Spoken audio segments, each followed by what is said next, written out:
Hello and welcome back, and today I want to talk about some new Synology hard drives. That's right, they are doubling down on that whole series of hard drives for their own NAS systems, and now it's the turn for SAS. We talked about it in the previous videos last year where Synology was going to go with this, and I think it was inevitable they were going to go down the road of SAS-based media, though not quite in the way that I thought they would.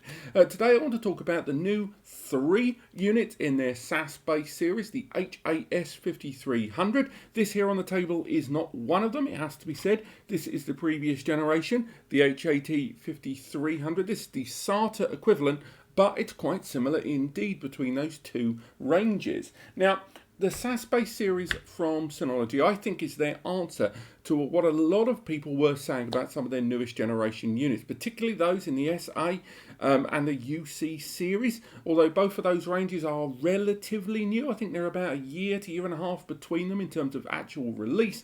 These were systems that arrived with both SAS and SATA based connections, and if you have a look at Synology's compatibility list recently, you will notice that they have very much prioritized their own hard drive and SSD media. Up until this point, it was the HAT5300 and the SAT5200, a SATA based SSD series for their general media, and of course there are drives for caching and upgrades as well. But now they have introduced their own range of SAS based hard drives. Now, much like the previous hard drives I've mentioned, these new SAS-based hard drives, these ones are also based on those Toshiba MG series. They're arriving in an 8TB, 12TB and 16GB model, and from what we've seen of prices online, they are knocking around, at least in this region. We've checked a couple of sources.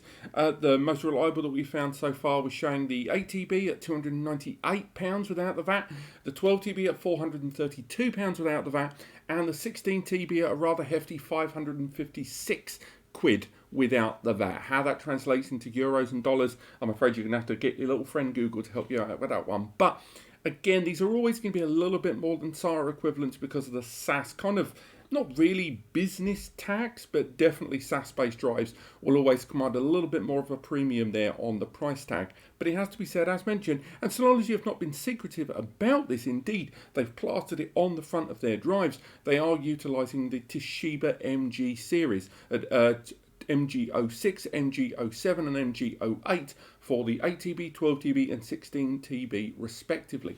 These are 7200 RPM drives that arrive with 256MB cache on the 8 and 12TB model and a really impressive 512, half a gig of cache on that 16TB model. Now, these translate into pretty decent performance, let's be realistic, but we have to remember these are hard drives, not SSD. So although they are SAS 12 gigabit connected interface drives, you're still going to be limited by mechanical platters and stuff. These aren't like the Seagate Mac 2s. These are hard drives that are going to be pumping out 200 and I believe reported on their own website 230 megabytes per second, 242 megabytes per second and 262 megabytes per second sustained transfer on the 8, 12 and 16TB drive respectively, which is eerily similar to that of the SATA hard drive, which I think we can't really ignore. I think when a lot of people look at SAS-based drives, a lot of them will naturally assume SAS 12 gigabit. These are going to be much faster drives. In a lot of instances, SAS-based hard drives are going to be very, very, very similar to the SATA-based equivalents, but it's just because of the interface of the devices they're being put within and some of the tweaked improvements in terms of buffering and caching that SAS-based interface drives provide. These are exactly very much in that line. At the beginning of the video, when I mentioned that I always kind of assumed that if Synology was going to go down this media route, that they would introduce SAS-based drives, I was kind of surprised that this first SAS drive from them is a SAS hard drive. It's a real shame because they do have some very impressive SAS-based systems that could take advantage of SAS-based SSDs. We talked about it before on a number of their powerhouse systems. And again, those SA and UC systems, they have got the architecture inside with some of those Intel Silvers and real, incredible processors there from Intel that they could take advantage and be able to see through the throughput of a SAS-based SSD. And that's notwithstanding that the Synology FlashStation series, we still haven't seen a U2 model, which really surprises me in 2021, 2022, that we're not we haven't yet seen a flash station from Synology adopting U.2, which is effectively the equivalent, a combination of NVMe and SAS-based connectivity into this wonderful merging hyper-media speed. But these drives, again, much like the HAS5300 before them, they've got 2.5 million as MTBF. I know we've reached the region now in these SAN and data center environments where MTBF is largely ignored in favor of IOPS and workloads. And much like the HAT5300, the HAS5300 also has that impressive 550 terabyte annual workload on those drives, which is really, really impressive. Now, it is worth highlighting that they do highlight on their own pages that their drive media, when they did comparisons against 3 unnamed enterprise drives, they said it had 27% gain in performance in those RAID rebuilds. I still don't like that they don't name the drives they're compared against too much. They refer to them as enterprise drives, but I think if you're going to make a statement that big, it wouldn't hurt to actually mention the drives you're comparing against. They say enterprise, but I want to know, are they gold, are they ultrastar, are they Exos, or are we talking pros, you know, WD Red Pros, Iron Wolf Pros, that sort of thing. I'd want to know, so hopefully they can detail that a little bit for us.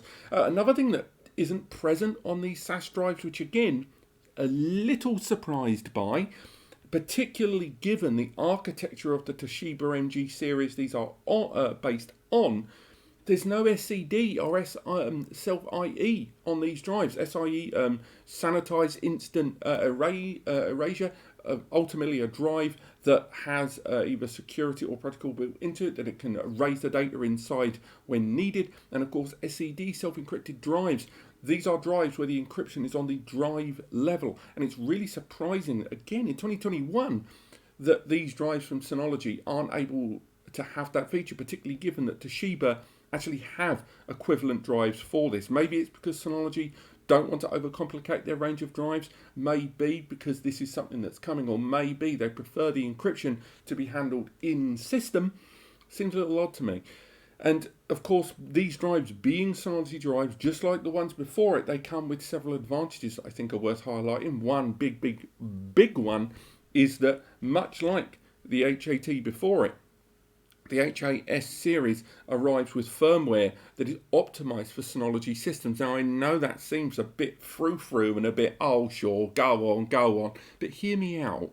When it comes to getting a hard drive for NAS, I've always highlighted about using the right cutlery, the right tool in the cutlery drawer for the job. You're not going to make your tea with a ladle. So when you buy a NAS or enterprise SAN data center based hard drives, they are designed for those environments. However, they have to keep things a little open-ended, whether you're going to be using Windows Server, you're going to be using off-brand Linux, you're going to be using FreeBDS, FreeNAS, whatever, TrueNAS, or you're going to be utilizing Synology or QNAP or other Linux-based kernels. Now, all of those different systems are slightly individually geared in their own way, and the storage media has to be a little bit open so different systems can take advantage of that. But a Synology engineered and Synology geared firmware that is dedicated for Synology systems, by its very nature, should be more optimized for Synology NASes and therefore produce better results within those systems. I personally am still not in love with the idea of these systems having locked compatibility, and by that I mean that a lot of more recent releases from Synology, their compatibility lists have been a lot more refined to only Synology media and a couple of off-brand exceptions where they don't have a suitable alternative from the likes of WD and stuff like that.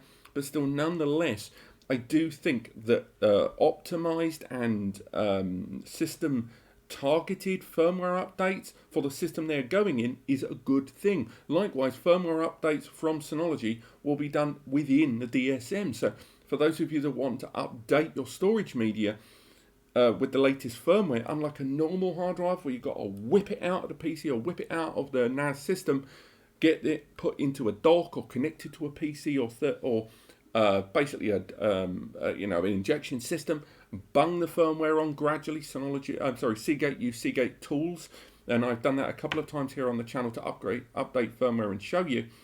This allows you to do it from within DSM and within the graphical user interface and within the storage manager, which I don't think can be really that be overlooked. So I think it's a really impressive feature. But again, that kind of locked system compatibility for these drives, I'm less in love with.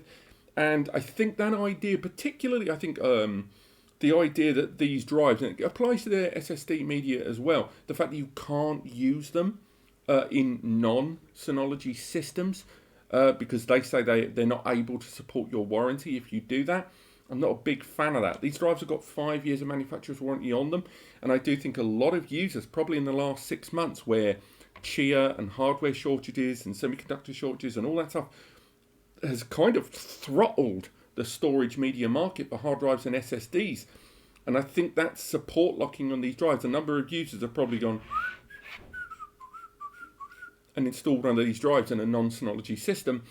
Those, I don't really like this idea that their support and ultimately their warranty is not really supported anymore.